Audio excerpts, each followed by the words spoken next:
जय हिंद students, welcome back to my channel GC Mitra. Well students, बेटा बात करेंगे हम चैप्टर नंबर 8 मोशंस हम स्टार्ट करने जा रहे हैं। बेटा देखो, ये ना एक्चुअल में एक प्लेलिस्ट में आपकी लॉन्च करूँगा इस चैप्टर पे बेस्ड। ओके, डिफरेंट पार्ट्स की वीडियोस जो आपको मिल जाएंगी। ठीक है बेटा, अभी जो हम इस वीडियो में बच्चे कुछ टॉपिक्स की बात करेंगे और कुछ इंटेक्स क्वेश्चंस की हम बात करेंगे।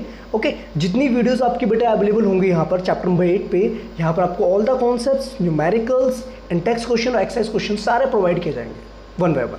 अगर आपको वीडियो पसंद आती है तो बेटा लाइक एंड शेयर आप करते रहेंगे, और अगर आप नए हैं मेरे चैनल में तो सब्सक्राइब जरूर करें। ओके बेटा, ओके तो let's continue with chapter number 8 motion. देखिए बेटा, चैप्टर नंबर 8 जो हमारा है मोशन के बारे में हम पढ़ेंगे यहाँ पर, और क्या क्या टॉपिक्स हमें पढ़ने हैं इस वीडियो में। देखिए बेटा, देखो एक तो बेटा हम यहाँ पर सबसे पहले बात करेंगे मोशन और रेस्ट के बारे में बात करेंगे। यानी अगर हमारे पास कोई भी ऑब्जेक्ट है या बॉडी है, वो किस स्टेट पे, क्या वो मूव कर रही है या स्टेशनरी है। ओके, दूसरी हम बात करेंगे बेटा यहाँ पर फिजिकल क्वांटिटीज़ के बारे में। फिजिकल क्वांटिटीज़ का मतलब क्या होता है कि एक्चुअल में ना हम यहाँ पर उनके साइज़, नंबर, शेप, डिस्टेंस, इन सब के बारे में हम यहाँ पर बात करने वाले हैं। स्केलर एंड वेक्टर क्वांटिटीज़ की बात करेंगे जिसमें मैग्नीट्यूड हो, डायरेक्शंस हो। ठीक है, डिस्टेंस के बारे में बात करेंगे कि एक्चुअल में कितना पाथ ट्रेवल किया है, और डिस्प्लेसमेंट के बारे में हम बात करेंगे, यानी कि एक्चुअल में इनिशियल और फाइनल पोजीशन के बीच में एक्चुअल डिस्टेंस कितना है। ओके, उसके बाद बेटा पेज नंबर 100 के हम क्या इंटेक्स क्वेश्चंस करने वाले हैं। Then we will discuss about uniform and non uniform motion. Okay, बाकी इसके अलावा जितने भी टॉपिक्स हैं वो फर्दर जो है नेक्स्ट वीडियो में डिस्कस करेंगे।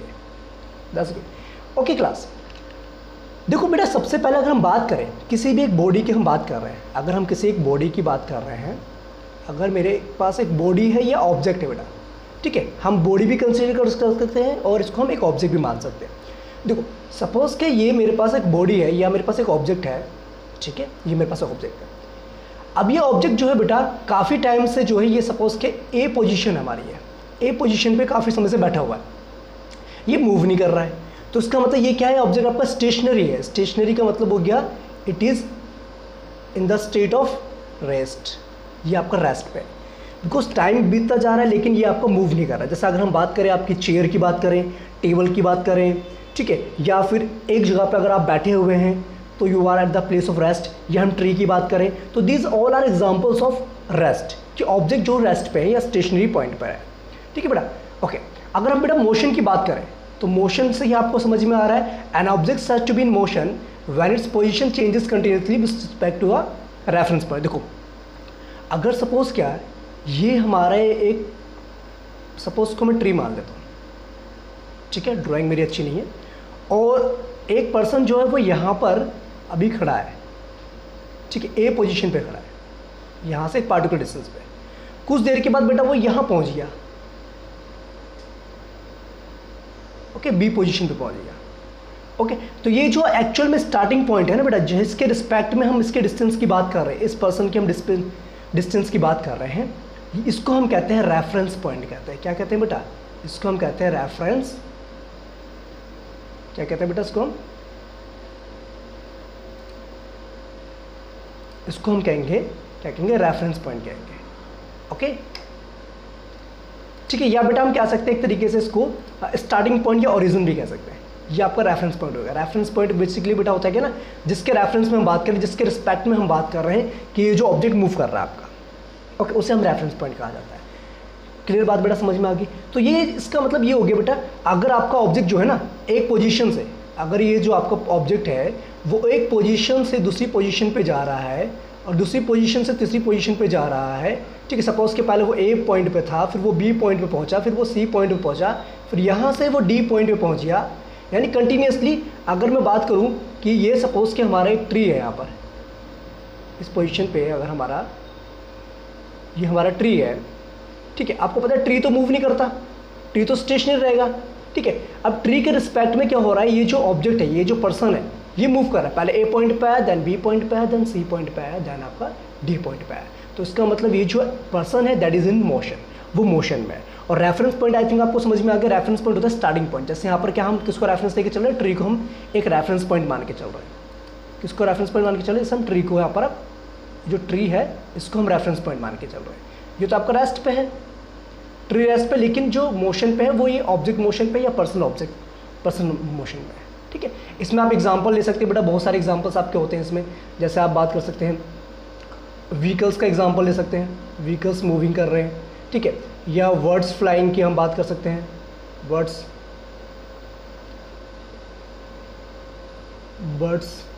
फ्लाइंग, ठीक है बेटा, बर्ड्स फ्लाइंग की हम बात कर सकते हैं। ओके, इसको इरेज कर देते हैं।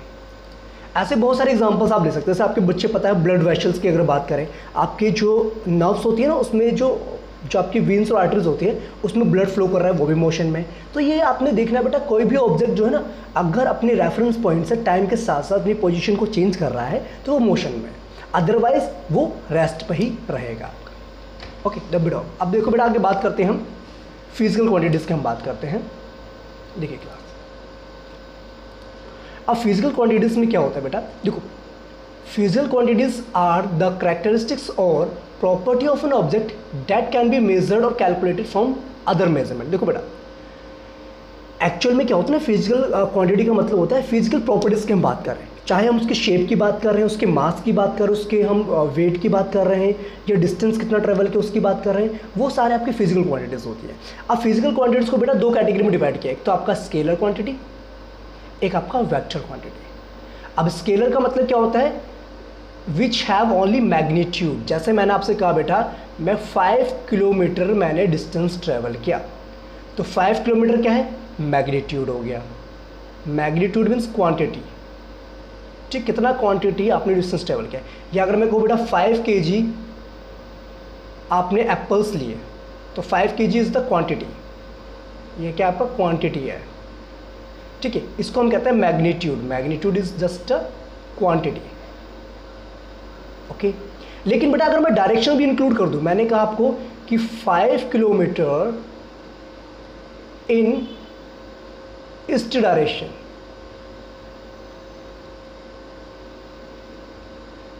ठीक है बेटा।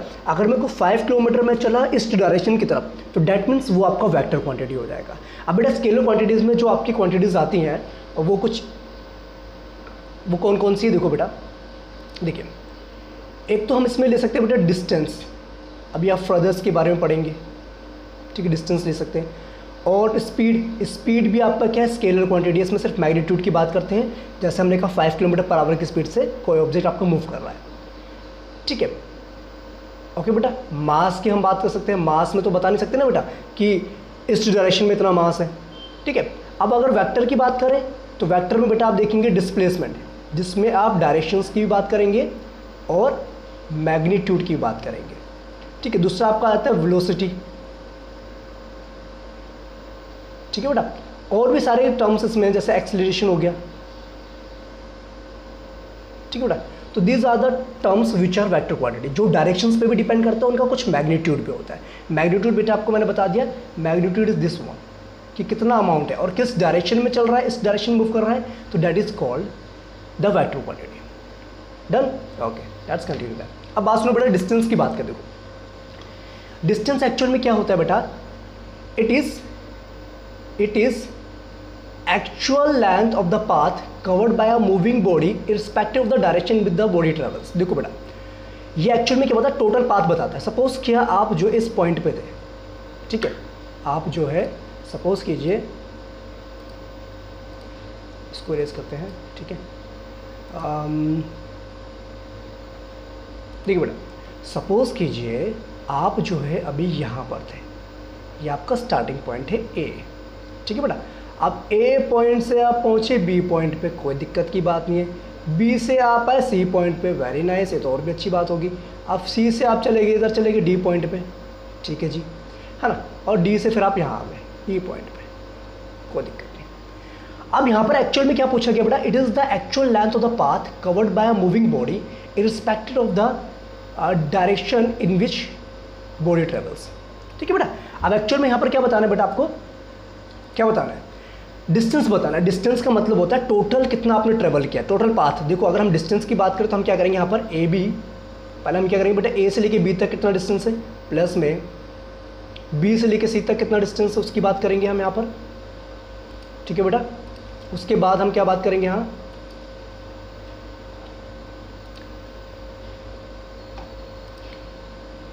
उसके बाद हम बात करेंगे बेटा, देखो BC हम ऐड करेंगे यहाँ पर, BC के साथ साथ फिर आपको हो जाएगा यहाँ पर DC, फिर DC के बाद आप ऐड कर देंगे यहाँ पर, क्या ऐड करेंगे बेटा, E एंड D।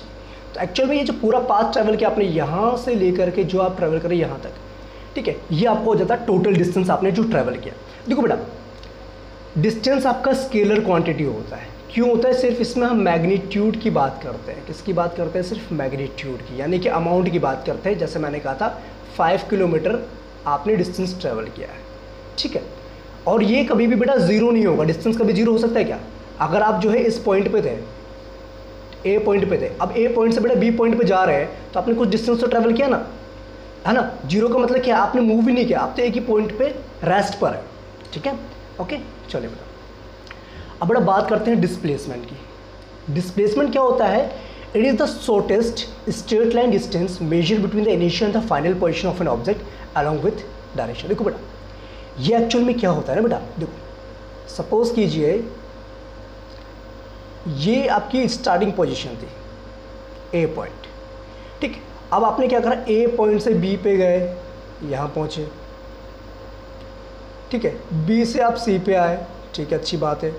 सी से फिर आप बेटा जो यहाँ पहुँच गए, डी पॉइंट पे आ गए, ठीक है, अच्छी बात है, ठीक है।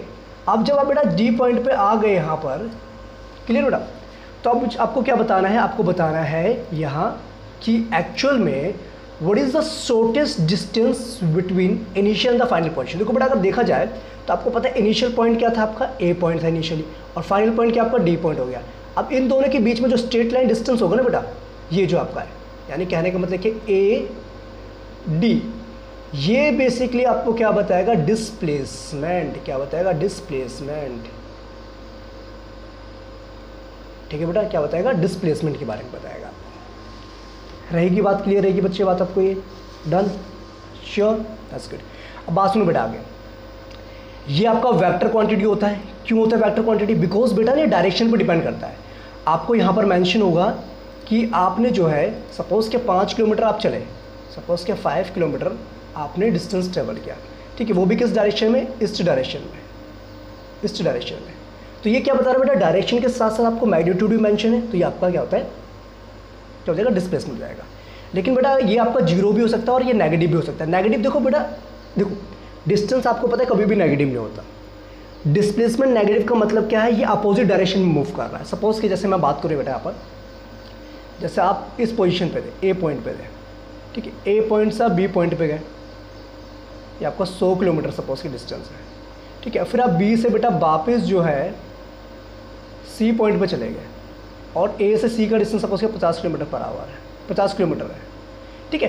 तो ये जो डिस्टेंस आपका ये बिल्कुल अपोजिट हुआ ना बेटा इस डिस्टेंस के, ओके, तो उसको हम नेगेटिव से रिप्रेजेंट कर सकते हैं, ठीक है, ओके। और दूसरी बात बेटा सुनो, जीरो का मतलब क्या है, जीरो का मतलब होता है स्टार्टिंग और एंडिंग पॉइंट आपका क्या है, सेम है, ठीक है। जैसे सपोज कि ये आपका स्टार्टिंग पॉइंट है, ये आपका स्टार्टिंग पॉइंट है। अब घूम फिर के वापस आप इसी पॉइंट पर आ गए, तो इसका मतलब डिस्प्लेसमेंट क्या हो जाएगा, डिस्प्लेसमेंट विल बी जीरो। अगर आपने ए से स्टार्ट किया है और घूम फिर के वापस आप ए पॉइंट पे पहुंच गए, ठीक क्लास, तो इसका मतलब आपका जो डिस्प्लेसमेंट होगा वो जीरो हो जाएगा, बिकॉज यहाँ पर स्टार्टिंग पॉइंट और फाइनल पॉइंट जो वो दोनों सेम आपके, ठीक क्लास, ओके। तो I think it's clear to all, that's good. अब सुनो बेटा, अब क्वेश्चन यहाँ पर क्या दे रखा है आपको, इन टेक्स्ट क्वेश्चन है पेज नंबर 100 का, an object has moved through a distance, can it have zero displacement, if yes support your answer with example. देखो बेटा, मैंने आपको बताया था अभी कि डिस्प्लेसमेंट आपका जीरो हो सकता है। कैसे हो सकता है, जब स्टार्टिंग पॉइंट, इसका रीज़न तो बेटा आपको पता है, यस तो हो गया होगा, ठीक है। कब होगा, if starting and final position of an object is same. Writing देख ले बेटा थोड़ा सा ना ध्यान रखना। जैसे फॉर एग्जांपल हम बात करें बेटा, अगर सपोज कीजिए ए पॉइंट पे हमारा ऑब्जेक्ट है, ठीक है, ये ए से गया बी पॉइंट पर, बी से गया ये सी पॉइंट पर, और सी से ये वापस आ गया आपका ए पॉइंट पर वापस आ गया, ठीक है। तो देखा जाए इसका इनिशियल पॉइंट भी यही था और फाइनल पॉइंट भी हमारा यही था। तो इसका मतलब बेटा ये जो यहाँ पर डिस्प्लेसमेंट जो आपका वो ज़ीरो हो जाएगा। क्यों ज़ीरो हो जाएगा? Because here we have notice down that कि इनिशियल पोजीशन और फाइनल पोजीशन जो है ऑब्जेक्ट की वो क्या है, सेम है। ओके अगर आप इसको लिखना चाहेंगे प्रॉपर तरीके से तो वर्ड आपने ध्यान रखना है कि इनिशियल और फाइनल पोजीशन बेसिकली सेम होती है। एग्जाम्पल पे आप ले सकते हैं कि for example an object start from A and returns back to the A. ठीक है, तो ये आपका हो जाएगा। इसको बेटा आप अपनी लैंग्वेज में ले सकते हैं। अच्छा, अब बड़ा एक क्वेश्चन दे रखा है कि farmer moves along the boundary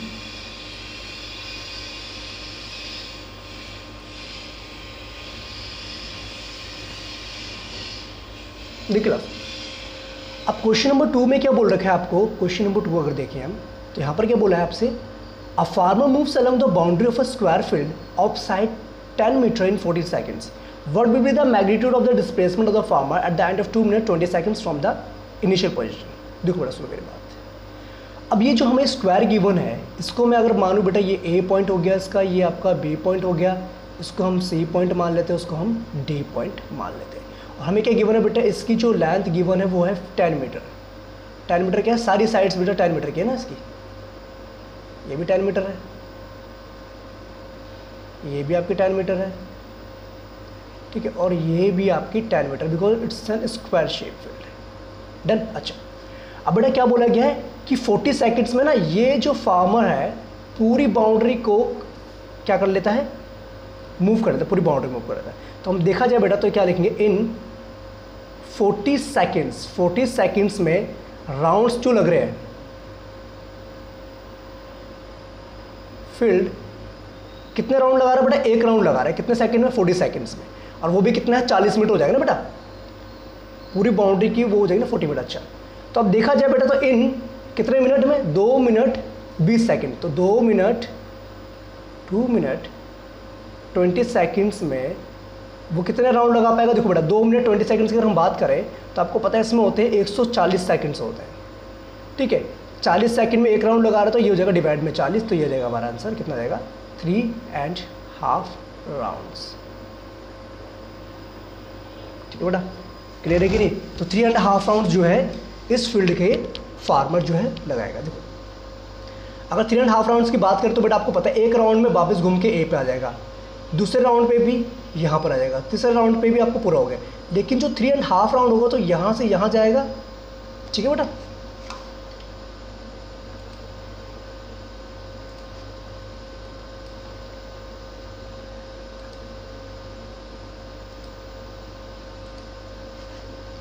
okay बेटा 1 मिनट वेट करेंगे आप।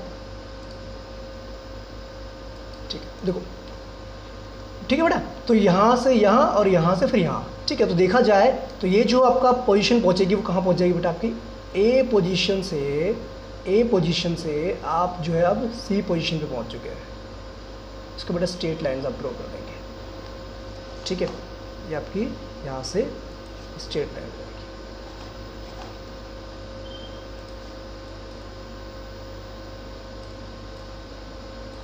ठीक है, ठीक है बेटा, तो यहाँ से लेकर के सी पॉइंट तक, क्लियर कि नहीं बेटा, है ना। और हमें निकालना है क्या, we have to just find out displacement. और आपको पता है डिस्प्लेसमेंट क्या होता है बेटा, शॉर्टेस्ट डिस्टेंस। अब आपको पता है बेटा स्क्वायर में चारों एंगल 90 डिग्री के होते हैं, ये वाला एंगल 90 डिग्री का होगा। तो हम क्या करेंगे बेटा, हम क्या लिखेंगे, इन ट्राइंगल, क्या ट्राइंगल का नाम क्या बेटा, ABC। आप देखेंगे बाय पाइथागोरस थ्योरम AC का स्क्वायर इक्वल्स टू AB का स्क्वायर प्लस में BC का स्क्वायर। ठीक है, क्या लिखेंगे, reason by Pythagoras theorem, this theorem. ठीक क्लास, तो यहाँ से AC आपका निकल जाएगा, AC is equals to, AC का जो स्क्वायर हमारा होगा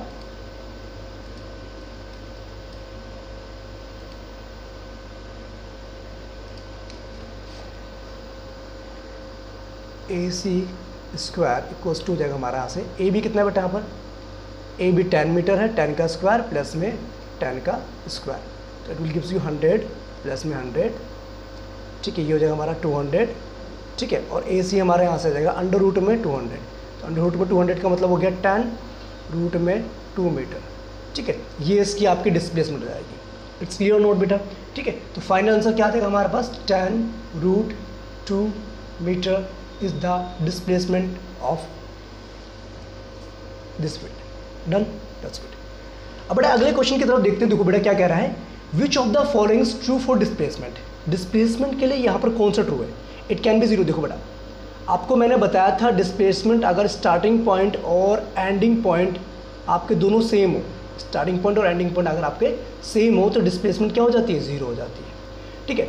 अब दूसरी बात बेटा क्या बोला गया, इट्स, तो इसका मतलब ये हो गया आपका फॉल्स, क्योंकि डिस्प्लेसमेंट जीरो हो सकती है, ठीक है बेटा, okay. Its magnitude is greater than the distance travel by the object. देखो बेटा कभी भी जब हम डिस्प्लेसमेंट की बात करते हैं तो डिस्प्लेसमेंट का मतलब होता है शॉर्टेज डिस्टेंस। अगर आप इस पोजीशन से अगर बी पोजीशन पे भी गए हो ना बेटा, तो शॉर्टेज डिस्टेंस क्या होगा, आपका ए भी होगा और डिस्टेंस भी आपका ए भी होगा, दोनों सेम होंगे। लेकिन कभी भी डिस्प्लेसमेंट जो है बेटा आपका डिस्टेंस से बड़ा नहीं हो सकता, छोटा जरूर हो सकता है, ठीक है, और सेम भी हो सकते हैं। तो इसका मतलब ये भी आपका फॉल्स स्टेटमेंट हो जाएगी। समझे बात कि नहीं समझे बेटा, ठीक है, क्लियर। आगे कंटिन्यू करते हैं। देखिए uniform motion and non uniform motion, अब बात समझेंगे बड़े ध्यान से। A body has uniform motion if it travels equal distance in equal interval of time no matter how small this time interval may be. देखिए क्लास, यूनिफॉर्म मोशन का मतलब क्या है कि आपका जो ऑब्जेक्ट है वो इक्वल टाइम पे इक्वल डिस्टेंस ट्रेवल कर रहा है। जैसे फॉर एग्जांपल मैंने आपसे बोला बेटा ये मेरा स्टार्टिंग पॉइंट ओ है, ये मेरा ए पॉइंट है, ये बी पॉइंट है, सी ये डी पॉइंट है, ठीक है। अगर सपोज कीजिए इनके बीच में डिस्टेंस है 50 किलोमीटर का डिस्टेंस है, तीनों के सबके बीच में, ठीक है, 50 किलोमीटर 50 किलोमीटर 50 किलोमीटर, यानी ये आपका 50 हो गया, ये आपका 100 हो गया, ये आपका 150 हो गया, ये आपका 200 हो गया, ठीक है। और ओ से ए जाने में उसको टाइम लगता है, सपोज के टाइम लग रहा है हमें इसको स्टार्टिंग में सपोज करते हैं, मान के चलते 30 मिनट्स लगता है, ठीक है। इसके बाद यहाँ से यहाँ जाने में 30 मिनट्स लग रहे हैं, यहाँ से यहाँ जाने में 30 मिनट्स लग रहे हैं, और यहाँ से यहाँ जाने में भी 30 मिनट्स लग रहे हैं। तो जब बेटा इक्वल इंटरवल की हम बात करते हैं, यहाँ पर बेटा हम लेते हैं टाइम, ठीक है, और यहाँ पर हम लेते हैं क्या, डिस्टेंस लेते हैं। क्या लेंगे बेटा यहाँ पर हम,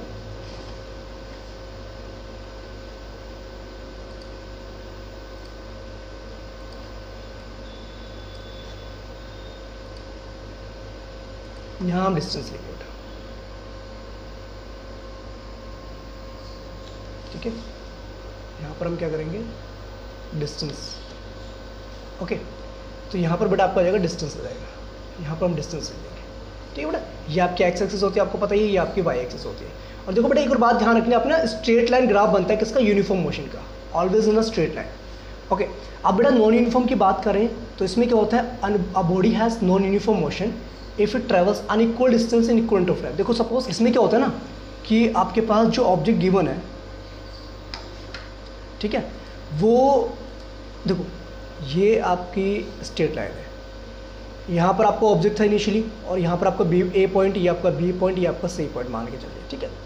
अब मैंने कहा बेटा 30 मिनट में अगर ये 50 किलोमीटर चल रहा है, ये हवा 50 है, और फिर यहाँ पर आपका 120 हो गया, फिर यहाँ पर 180 हो गया, ठीक है। तो देखा जाए तो बेटा डिस्टेंस आपका सेम नहीं है ना, लेकिन अगर हम टाइम सेम लेके चलते 30 मिनट्स, हर बार हम लेके चले कि 30 मिनट्स में डिस्टेंस ट्रेवल कर रहा है, तो ये आपको हो जाएगा नॉन यूनिफॉर्म मोशन हो जाएगा। और हमेशा इसका ग्राफ आपका क्या होता है बेटा, कर्व लाइन्स का ग्राफ बनता है आपका, okay class, done, okay then. तो बेटा इस वीडियो में बस हम इतना ही डिस्कस करेंगे, बाकी हम कंटिन्यू करेंगे नेक्स्ट वीडियो में, ठीक है, जिसमें हम बात करेंगे रिमेनिंग टॉपिक्स की। तब तक के लिए आप ध्यान रखें। अगर बेटा आपको वीडियो पसंद आती है तो लाइक एंड शेयर जरूर करेंगे, ओके बेटा। राइटिंग का थोड़ा इश्यू हो सकता है यहाँ पर, ठीक है। आई होप आपको ये वीडियो पसंद आई होगी, ओके क्लास। कोई क्वेरी हो तो कमेंट करके जरूर बताएं। तो बेटा मिलेंगे नेक्स्ट वीडियो में, तब तक के लिए bye bye, take care and जय हिंद।